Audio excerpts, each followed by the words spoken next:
Dear students, তোমালোকৰ ইংৰাজী পাঠ্যপুথিৰ lesson number 3 এটা ধুনীয়া story আছে এটো আমি পঢ়ুছো না আজি The Lady with the Lamb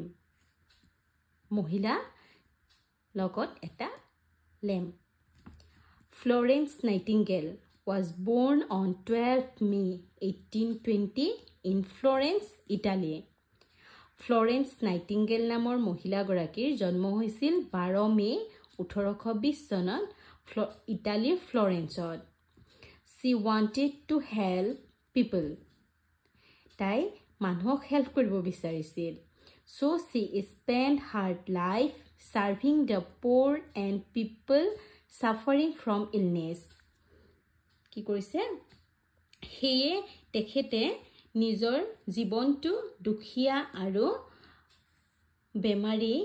বা অস্বাস্থ্যকৰ মানুহক সুস্থতা কৰাতে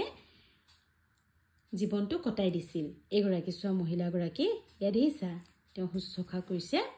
ইটো লেম Florence set up a nursing school in London Florence এই মহিলা গৰাকীয়ে লণ্ডনত এখন নাৰ্ছিং স্কুল খুলিছিল She took great care of the injured soldier during the Crimean War. A Crimean War যুদ্ধত যিসকল soldier মানে যিসকল আৰ্মি লোক injured হৈছিল মানে দুখ পাইছিল তেওঁলোকক শুশ্ৰূষা কৰিছিল এই কোনে কৰিছিল ফ্লৰেন্সে